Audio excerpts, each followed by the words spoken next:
What's up, Hobbyist? Welcome again to another deck profile of One Piece trading card game. And yes, it's been a while since I make videos because I'm so busy.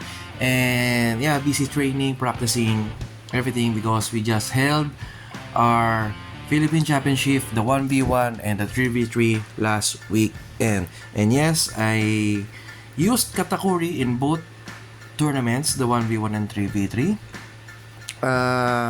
This same deck profile with both with both major tournaments, and also I've been using this for almost every flagship and regular tournaments in our local. So I managed to be champion with our standard battle, get top place in flagship battle, and yes, 1v1 standing is out of 194 players. I managed to be a top 54. Yes, it's not that much, but it's really a great goal from me, and I went 4 wins and 3 losses on that 1v1. But the highlight of this video is my standing in a 3v3 match.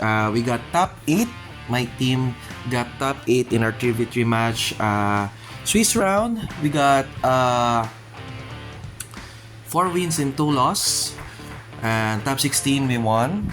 And then top 8 match, top 8 cut, we lost in a match. And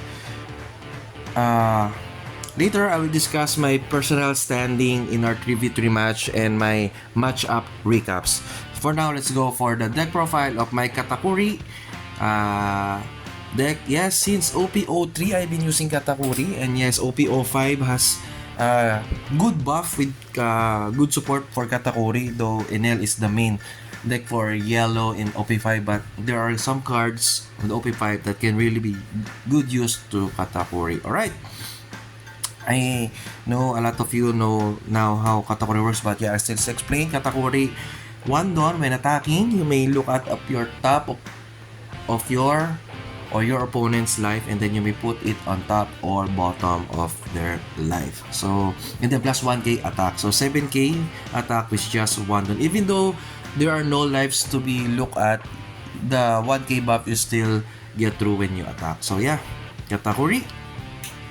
So the deck profile for Katakuri is, of course, Katakuri deck runs Big Man Pirates, so Pudding Searcher for Katakuri decks. Sujing, Pudding, top 4 of your deck. Choose one Big Man Pirates or Sanji and put it in your hand, and the rest at the bottom of your deck in any order. Okay, for 2k counter, 3 Strusen. Strusen, I'm barely managed to use his ability. His ability on play, discard 1 card with trigger and then KO one of your opponent's 1 cost or less. I barely use it, only in situational play when against RG Law. But yeah, mostly 2k counter this Strusen. Another 2k counter, Amanda. 3 Amanda. I'll explain why I only have run 3 of these 2k counters. Amanda rarely use her ability. Her ability, active main, discard 1 card with trigger from your hand, and the rest of one of your opponents 2 cost or less. So again, mostly against RG Law, I'll just use this to rest their blockers, but mostly 2k counter for Amanda. Next, of course, 4 off Bege. 2k counter, but Bege has a really great trigger. Trigger, choose one of your opponent's leader or character, they cannot attack for the turn. Yeah, these are really great trigger for yellows. And 2 of these new from OP5, Satori, I forgot her name, but yeah, 5 cost 5k, but it's a 2k counter and it has a trigger. Discard 1 card, play this card. So these are really great cards, especially if it is triggers in your last life and you really need attacker for your next turn. A really great card. So yeah, I only ran 3 off of these 2k counters because I put 2 of these Satori, so that I still have at least 12 counters in my deck. Why I put this Satori? Because in fighting against Akainu, you really need characters because every time you put characters on your field, Akainu can bounce it back or KO it. So you really need some characters, good characters, to play against Akainu. So triggering this, if I manage to mash up with Akainu, I will trigger this in my life so that I still have a body characters in my field. So why not 4? Because if I made it 4, it's really hard for me to get this Amanda and Strusen, especially when I use Pudding, because only Big Mom Pirates can be searched by Pudding and Pero. So I really still need this for 2K counters. So only 2 just for situational. Alright? So at least I still have 12 2K counters in my deck. Alright, next. Brule, a blocker. Before I never used this Brule blocker, but right now, since there are a lot of aggro plays, there are a lot of really big threat in the meta right now. Having a free blocker trigger is a really great in a situational game in this kind of meta. So yeah, Brule is really great help as a blocker in your deck. Of course, Pero staple in every Katakuri deck. Pero on KO, you may look at the top 3 cards of your deck, choose one Big Mom Pirates, and then put the rest at the bottom of your deck. Trigger, discard 1 card, play it. So this is one of the searchers of my deck for Big Mom, Katakuri, and Pudding. And Sanji blocker, of course, for Sanji blockers. Trigger, discard 1 card, play this card. So I have 8 blockers in my deck, and at least I have 3 that doesn't need to discard a card to play. So, but Sanji, mostly when I trigger this, the next turn I will play it. It depends on the situation, but yeah, I'll make Sanji as an attacker. Of course, one of the great cards of this deck is Shirahoshi. Trigger, draw 3 cards, discard 2 cards from your hand. So these are really great filter for hand, especially if I really want a Big Mom or there's a card I really need. I play this Shirahoshi so that I could get the cards I want, or at least filter my cards and remove all the dead cards. Very great card. Of course, from OP5, Gedatsu, one of the great cards from OP5, Gedatsu. On play, KO one of your opponent's character cards equal or less than to their life. So these are really great card really against Argilor Zoro.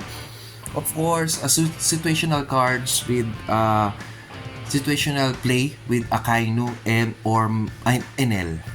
So yeah, I'll tell later how to use this Gedatsu. But yeah, one of the great cards additional from OP5. Okay, let's go to the big boss, Big Mom 7, of course. On play, your opponent chooses if you gain life or he or she trashes her life. So really great card. But only 2 off. I only run 2 off. And also 2 off of the Katakuri. On play, choose one character with 8 cost or less and put it in top or bottom of his or her life. So you can put your opponents or you can put on yours. So basically, if I triggered Shirahoshi and then I play Katakuri on the next turn, I put Shirahoshi on top of my life so that Shirahoshi could trigger again. Or if I want to control my opponent's board, I'll control their opponent's board.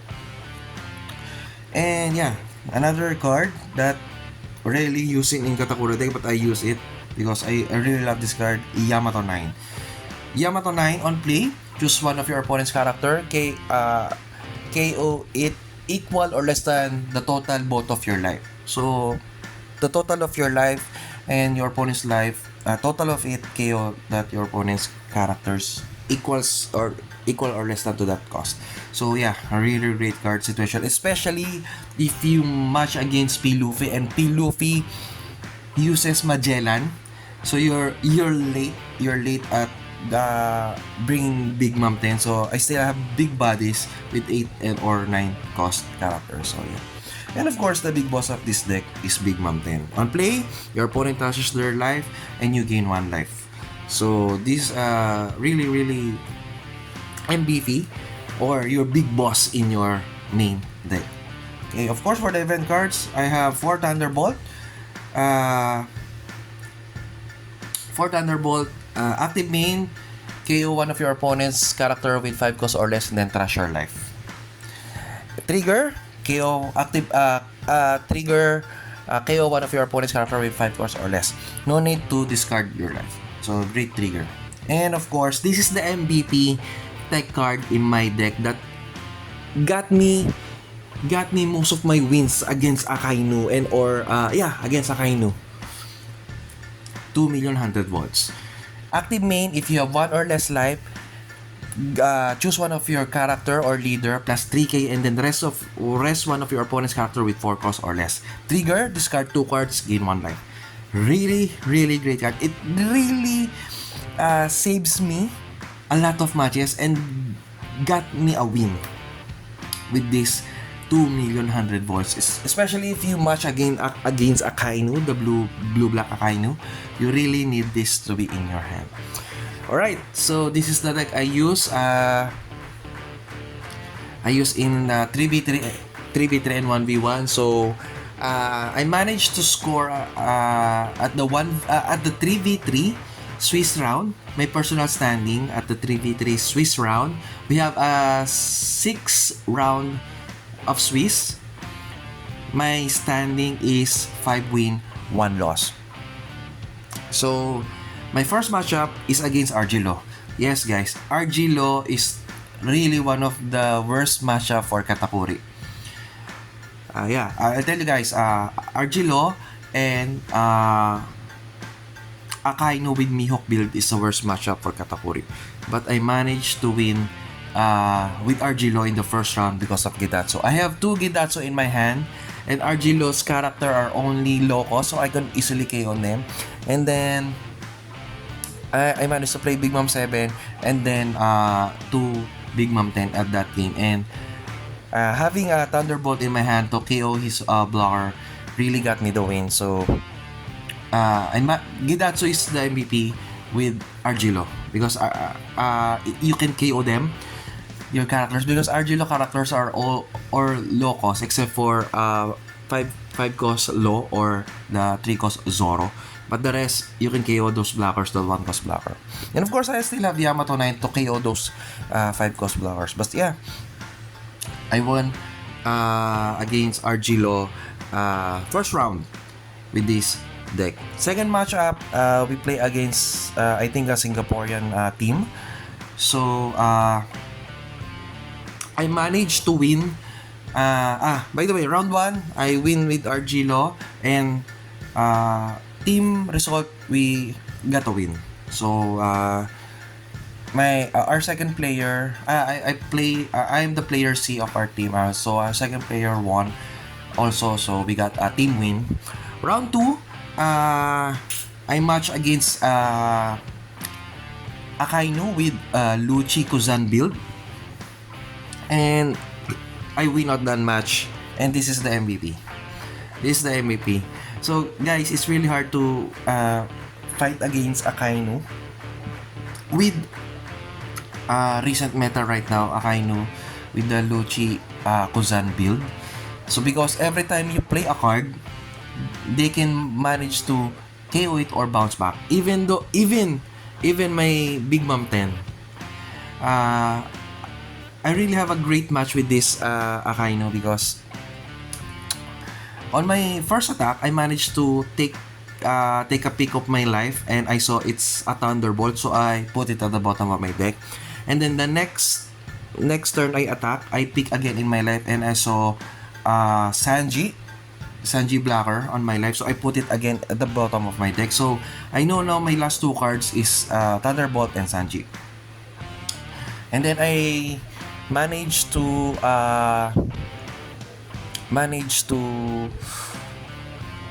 then my opponent managed to bring me down to 2 life, but he has a less hands because the only weakness of Akainu Kuzan build is that mostly at the end game they don't have that many cards in hand, so you can easily read them because they invest a lot of cards just to take down Big Mom 10, just to bounce back Big Mom 10 or my Katakuri or my Yamato.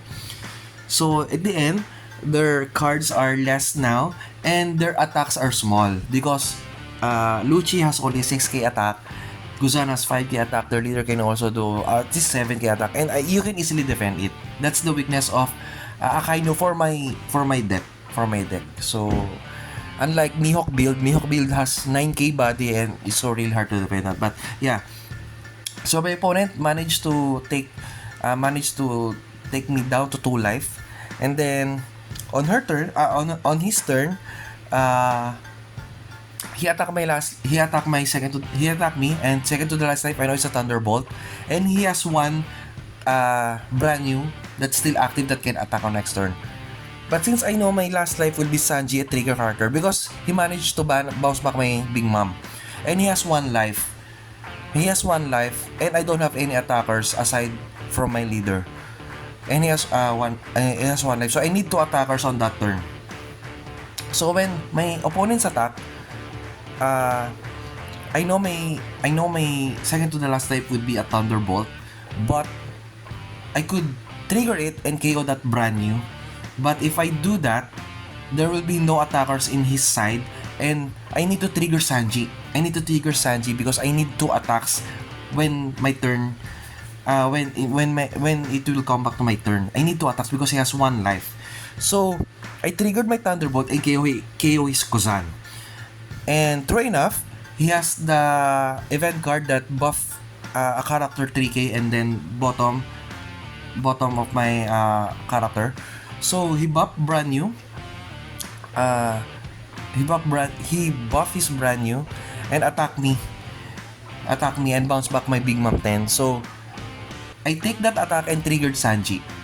And true enough, his last 4 dawns, he played a blocker. So I have now 1 character in my field and Katakuri. I can now have 2 attacks, but he has a blocker. Good thing these cards is in my hand. I don't need to rely on Thunderbird because I don't have any more life. But this card, I have this in my hand. So I managed to buff my Sanji and rest his blocker, and then attach 1 to Sanji, 9k attack. He has 2 cards in hand, so I take it and then all out with my Katakuri leader. So really, that's a really great match, and this really give me a win. But sadly, my other 2 mates got lost in their match, so we got a team lose on our second round. All right, that's so sad. But that was my greatest match in all the Swiss round. That second round with that Akainu player. Right, third round, I fought against Pluffy. Sadly, I lost because he got me Chain Magellan, so I don't manage to play my Big Mom 10, but I managed to play big drops. But I don't know, I don't aggro him, so the only way to beat Pluffy with this Katakuri Deck is to aggro him. Mulligan for pairs pero at least 2.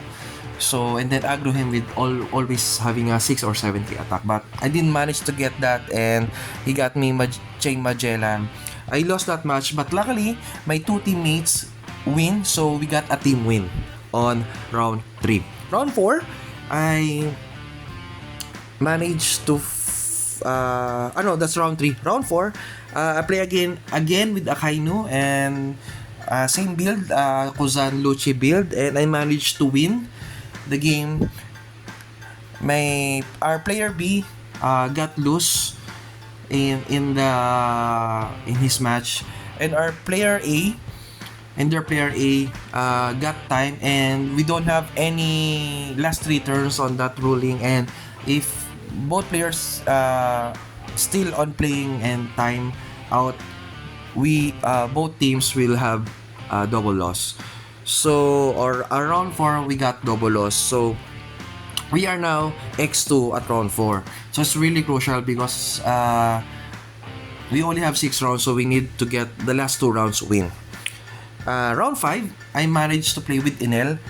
Fighting with Enel, the key card is to have Big Mom 10, at least 3, because Enel has a lot of life. Because Enel can heal and heal and heal, so it's really hard. But I'm so lucky. I only played 2 Big Moms. I only played 1 Big Mom, but my opponent doesn't have any big drafts. He only heal once with Yamato 9, but that's it. So I managed to control managed to control his board and his hand, and then he play last 3 dons he play a blocker. So I managed to have again this in my hand. I don't have any life, so I rest his blocker, and yeah, just counted all my attacks, and I got win in around 5 with Enel. So but basically you need at least 3 Big Mom 10 to win with Enel, but yeah, I got lucky. Round 6 I played with Akainu again. Akainu again, and this time my Akainu match was Mihawk build, and that is my weakness, Mihawk build, because Mihawk build is a 9k body that I cannot control. I cannot meet a Katakuri 8 or Thunderbolt 8, and if I manage to attack with my Big Mom 10, there are blockers, so it's really hard for me to control Mihawk 9. But luckily, my opponent has a bad draw, and I managed to have at least 2 Big Mom in my hand and got a win. And we got a team win. So the last 2 rounds we got a team win, so we managed to get into the top 16 after the Swiss round. Right, in our top 16 cut, I managed to fight again with the Akainu, and I managed to win with Akainu because I got 2 Big Mom at the first cards, and when I mulligan I got 2 Big Mom, and I really feel confident. But he really have a high defense, so it's really hard for me to push route. But on my turn that I really need a Big Mom turn, I top deck a third Big Mom, so that gave me a win. Big Mom 10 is always a crucial with Akainu, especially with that Luchi-Kozan build. Alright, top 8 cut, we managed to win at that top 16 cut, so we went to a top 8 cut. Top 8 cut, I fight again with Akainu, but this time I got a loss with Akainu because I really didn't have. If I have a second Big Mom, I could win, but sadly I didn't get a second Big Mom. Even though I played my Shirahoshi Pudding and managed to dig it out, I did not dig it out. So I lose with that because my all-out attack, he managed to defend it, and he also played a Kaido 10 that draw force, so he has a lot of hand to defend it. But yeah, I only need Big Mom 10 in that matchup, my second Big Mom 10, so that I could win. But yeah, I think that game really is not my game. So, and at top 8 cut, our second player also loses, but our first player win. But yeah, we got 2 loss in that match. We're happy because last year we got top 19 in the 3v3, but right now with the same team we got top 8 this time, so we're happy and proud we managed to get that far. Hopefully next 3v3 we will get to the top 2 or champion, or top 2 at least. So yeah, sorry guys, it took so long about this deck profile, but this is my deck profile for the previous championship with 1v1 and 3v3, and this is my OP5 build. So Katakuri still stable at OP5. So yeah, thank you guys for watching. I hope you got learned with this deck, and I hope it helps you to think about the builds with Katakuri. So yeah, this is my Katakuri build for OP5. Thank you guys for watching, and that's my championship report for you guys. And yeah, thank you guys for watching. See you again next time. OP6, excited for OP6, but yeah, end of November. But yeah, alright guys, if you haven't subscribed, please subscribe guys. Please help me reach that 1k subscription up till this year, and please support my channel. If you like this, share with the other Katakuri players out there, and comment down below what you guys think. And if you have any questions with my build or how to play it, just comment down below, we'll discuss it. Okay guys, for watching, see you again next time. Bye.